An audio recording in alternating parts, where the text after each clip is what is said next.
नमस्कार दोस्तों, मैं हूं रवि और स्वागत करता हूं आप सबका मेरे YouTube चैनल टेक सपोर्ट पे। आज हम सीखेंगे बेसिक इलेक्ट्रॉनिक कंपोनेंट्स के बारे में, starting from resistance to potentiometer, LEDs, diodes, capacitors and ICs. किस तरीके की इनकी वर्किंग है, क्या इनकी कंस्ट्रक्शन है, इलेक्ट्रॉनिक सर्किट में कहाँ पे इनका यूज़ है, ये सब हम सीखते हैं। तो चलिए शुरू करते हैं। रेजिस्टेंस से हम स्टार्ट करते हैं। रेजिस्टेंस को अगर एक लाइन में डिफाइन करना हो तो हम बोलेंगे कि ये इलेक्ट्रिसिटी को रजिस्ट करने के लिए यूज़ किया जाता है किसी भी सर्किट में, और क्योंकि ये इलेक्ट्रिसिटी यानी कि वोल्टेज और करंट को रजिस्ट करता है, इसलिए ये ओम्स लॉ से संबंधित है। मीन्स ओम्स लॉ के अंदर आते हैं वोल्टेज, करंट और रेजिस्टेंस, जिसकी वजह से इसकी कैलकुलेशन बहुत आसान हो जाती है और हम कोई भी वैल्यू कैलकुलेट कर सकते हैं हमारे डिजायर्ड आउटपुट के लिए। शेप या फिर माउंटिंग के हिसाब से इसको कैटेगराइज करें तो फिर हम इसको दो पार्ट्स में डिवाइड करते हैं, एसएमडी और डीआईपी। एसएमडी का मतलब है सरफेस माउंटिंग डिवाइस और डीआईपी का मतलब है ड्यूल इनलाइन पैकेज। ये एसएमडी और डीआईपी हमारे सभी बेसिक कंपोनेंट्स में यूज किए जाएंगे और सबको कैटेगराइज किया जाता है माउंटिंग या फिर शेप के हिसाब से। एसएमडी और डीआईपी दोनों ही टाइप्स में अलग अलग कोडिंग होती है वैल्यू के लिए और साइज के लिए। बात करते हैं डीआईपी की। अगर वैल्यू की कोडिंग की हम बात करते हैं तो उसके अंदर कलर्स के बैंड दिए होते हैं। नॉर्मली 4 कलर के बैंड अलग अलग दिए होते हैं, जिसमें से फर्स्ट और सेकंड डिफाइन करता है नंबर को और थर्ड डिफाइन करता है मल्टीप्लायर को। फोर्थ हमारा आता है टॉलरेंस के लिए। ब्लैक होता है 0 के लिए, ब्राउन होता है 1 के लिए, रेड होता है 2 के लिए, ऑरेंज होता है 3 के लिए, येलो होता है 4 के लिए, ग्रीन होता है 5 के लिए, ब्लू होता है 6 के लिए, वायलेट होता है 7 के लिए, ग्रे होता है 8 के लिए और व्हाइट होता है 9 के लिए। अब लास्ट में जो टॉलरेंस होती है उसमें मैक्सिमम चांस में हमारा गोल्ड कलर होता है, जो कि 5% टॉलरेंस को डिफाइन करता है। तो एग्जाम्पल के लिए अगर हम कलर चूज करते हैं ब्राउन, ब्लैक, ब्राउन और गोल्ड, ये 4 कलर हमारे पास में अगर हैं, 4 बैंड हमारे रेजिस्टेंस पे अगर हैं डीआईपी पे, तो उसकी वैल्यू हमारी बनती है brown is equal to 1, black is equal to 0, brown is equal to 10 raise to power 1। यहाँ पे ये मल्टीप्लायर है और लास्ट में गोल्ड 5% के लिए आता ही है। तो इसकी टोटल वैल्यू हुई 100 ओम। डीआईपी पैकेज में अगर हम बात करें साइज की तो वो वाट से डिफाइन किया जाता है। इसके अंदर क्वार्टर वाट, हाफ वाट, 1 वाट, 2 वाट और 5 वाट के हिसाब से रेजिस्टेंस आते हैं। अब बात करते हैं एसएमडी रेजिस्टेंस की। इसके अंदर जो कोडिंग वैल्यू होती है, वैल्यू के लिए जो कोडिंग करनी होती है, वो नॉर्मली नंबर्स में होती है।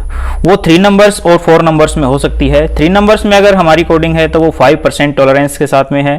4 नंबर में अगर कोडिंग है हमारी तो 1% टॉलरेंस के साथ में है।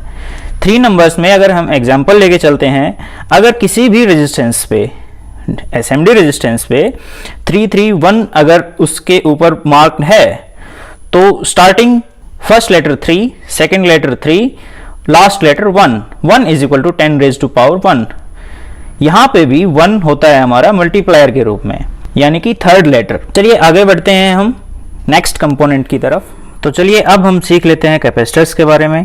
कैपेसिटर्स एक ऐसा इलेक्ट्रिकल कंपोनेंट है जो यूज किया जाता है इलेक्ट्रिकल एनर्जी स्टोर करने के लिए। एक तरीके से यह पूल ऑफ इलेक्ट्रॉन्स है, जो कि जब भी हमें इलेक्ट्रॉन्स की जरूरत पड़ती है किसी भी कंपोनेंट में तब ये रिलीज करता है। इसकी वैल्यू को फेरेड में मेजर किया जाता है। मेन कंपोनेंट्स जो हम देख पा रहे हैं वीडियो में, ये इलेक्ट्रोलाइट कैपेसिटर है, ये सेरेमिक कैपेसिटर है और ये एसएमडी कैपेसिटर है। ये भी सेरेमिक कैपेसिटर की ही कैटेगरी के अंदर आता है।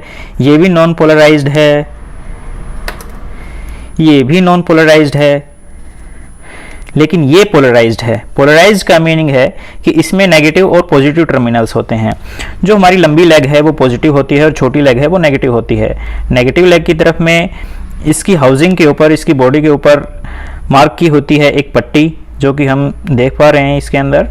किसी भी इलेक्ट्रॉनिक सर्किट में सिग्नल में रिपल्स अगर हैं तो उसको स्मूथ करने के लिए कैपेसिटर का यूज किया जाता है। नॉर्मली हम कैपेसिटर्स को माइक्रोफैरड और नैनोफैरड्स में मेजर करते हैं। इलेक्ट्रोलाइट कैपेसिटर का साइज mm में डिफाइन किया जाता है, जिसके अंदर डिफाइन किया जाता है mm में इसकी हाइट और mm में इसका डाया। अब बात करें अगर हम SMD कैपेसिटर की, तो SMD कैपेसिटर का साइज डिफाइन किया जाता है कोडिंग से 0805 और 1206। SMD कैपेसिटर के ऊपर कोई भी कोडिंग नहीं होती, इसको हमें मेजर ही करना होता है, या फिर जितना लाइट कलर होगा उतनी ही छोटी वैल्यू कैपेसिटर की है। ऐसे हम सिर्फ अंदाजा इस बात का लगा सकते हैं। सेरेमिक कैपेसिटर के ऊपर वैल्यू मार्क की होती है, इसका भी साइज mm में डिफाइन किया जाता है। अब हम बात करते हैं ट्रांजिस्टर्स की। ट्रांजिस्टर्स को इलेक्ट्रॉनिक्स में एम्प्लीफिकेशन के लिए यूज़ किया जाता है या फिर सिग्नल्स को स्विच करने के लिए। पावर मॉसफेट के रूप में हम इसको यूज़ करते हैं कोई भी सिग्नल प्रोवाइड करने के बाद में पावर स्विच करने के लिए। कॉमनली इसकी 2 टाइप्स होती हैं, BJT और FET। BJT stands for bipolar junction transistor, FET stands for field effect transistor. BJT transistor की पिंस को हम डिफाइन करेंगे कलेक्टर, बेस और इमीटर के रूप में, और FET ट्रांजिस्टर के अंदर हम पिंस को डिफाइन करेंगे सोर्स, ड्रेन और गेट के रूप में। FET is also fully explained as MOSFET, metal oxide semiconductor FET या BJT को भी मेन 2 टाइप्स में कैटेगराइज किया जाता है, NPN और PNP। NPN और PNP दोनों ही डिफाइंड होते हैं उनके सेमीकंडक्टर कंस्ट्रक्शन की वजह से। सेमीकंडक्टर लेयर्स जो भी उनके अंदर एग्जिस्ट करती हैं, उन्हीं के बिहाफ पे NPN या फिर PNP इनको बोला जाता है। वेरिएबल रजिस्टर्स और पोटेंशियोमीटर्स, ये एक ऐसा इलेक्ट्रिकल कंपोनेंट है जिसमें वेरिएबल रजिस्टर इनबिल्ट होता है, जिसको हम कंट्रोल कर सकते हैं इसके रोटरी नॉब के साथ में। अगर ये सीरीज में कनेक्टेड है किसी भी वोल्टेज सोर्स के साथ में, सीरीज मीन्स यहाँ और यहाँ। बीच वाली पिन के लिए मैंने इसलिए बोला क्योंकि ये जो हमारा वाइपर या स्लाइडर है, ये बीच वाली पिन से कनेक्टेड होता है और यहाँ से हमारी रेजिस्टेंस वैल्यू कोई भी रीड करेगा। तो जैसे ही हम इसको रोटेट करते हैं तो रेजिस्टेंस की वैल्यू चेंज होने के साथ साथ में वोल्टेज में भी चेंज आएगा। साइड की 2 पिन्स रेजिस्टेंस के एंड्स होते हैं जो इसके अंदर लाई करता है, और हमारा वाइपर या फिर स्लाइडर उसकी ओपन बॉडी के ऊपर मूव करता है, जो कि आउटपुट में हमें प्रोवाइड करता है variable resistance value. Same potentiometer के इस पैकेज में भी होता है। इसके अंदर भी 3 पिन्स अवेलेबल हमारे पास में होती हैं, एक स्लाइडर या फिर वाइपर के लिए और बाकी 2 रेजिस्टेंस के टर्मिनल्स के लिए। अगर हम सीरीज में कनेक्ट करते हैं किसी भी वोल्टेज सोर्स को इस पिन से और इस पिन से, तो हमें वेरिएबल वोल्टेज मिलेगी जैसे ही हम इसको टर्न करते हैं। LED stands for light emitting diode.